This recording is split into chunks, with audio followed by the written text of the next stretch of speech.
Making sure all individuals have the help they need is the mission and, of course, the sentiment of our next guest here, Alan Davidson, President and CEO of the Central Florida Behavioral Health Network. And today he is joined by Becky Rozier, Director of Tri-County Human Services.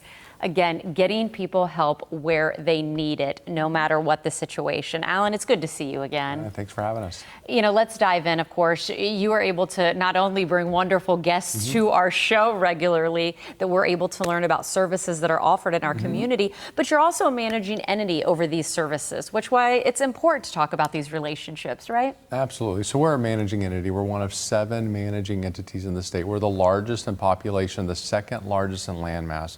So think of us like an insurance company for the uninsured, and there's a lot of people who are uninsured and need behavioral health care.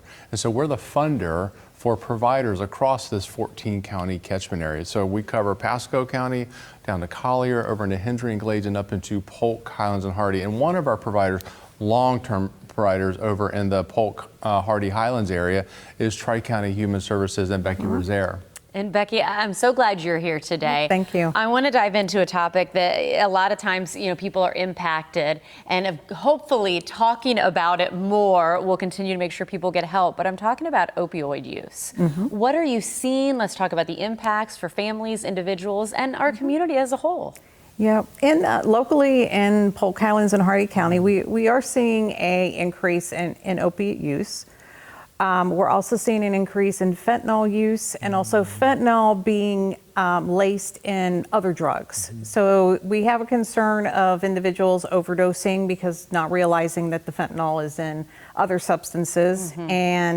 And so we're having to really take a look at what the community needs right now as far as to prevent some of the overdoses and the continued use. Well, let's talk about what you're able to do as far as resources for those who are struggling. And again, we talked about, you know, behavioral health, but addiction is one of the key components. What services are you able to offer to help those?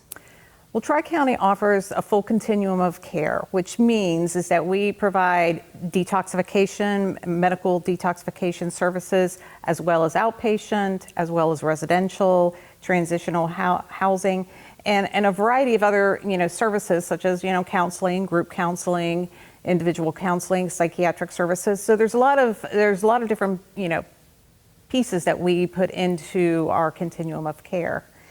And I know, getting to know Alan and what you're able to do, having these different way of treating behavioral health issues or the different ways of treating addiction and having those helping, that's something that you look for, because you want to make sure that people have the resources that they particularly need, along with their families and loved ones. Renee, there's not one path to healing. There's a lot of paths to healing to get to the goal you want. You know, and that could be peer-related services, as we've talked about before, or that could be more of a traditional clinical route, which Tri-County Human Services offers. Correct. And again, like you said, just being able to get people to the place that they need help. You know, conversations like this, we are trying to change the stigma that is behind addiction, and we're putting the spotlight on opioid use. But as someone who does focus on helping others, how important is that, so that people do feel like if they can reach out to get help, there are the resources, and you don't need to be ashamed of that to get help. Right. And there's a lot of different avenues that people can come to us for assistance. I mean, they can, you know, easily pick up the phone, contact us, and we can do an assessment to see what do they need at that very moment. Yeah. You know, do they need a detox? Do they need to just come in and see us for a full assessment and get us into services? We actually meet people out in the community, like for our peers. We have peers that are located in our local hospitals.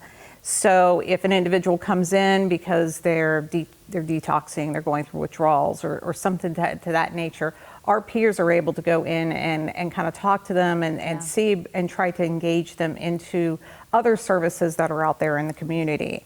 And so that's something that's really, you know, I think really unique. And I know that Central Florida has been a great supporter in us being able to do that. Well, we're glad to be a supporter and get the important information out, and that's what we're going to do right now too. We're going to share the websites, hopeforsuncoast.org, tchsonline.org as well for Tri-County Human Services. Thank you both for being here. Thank you for having us. Yes.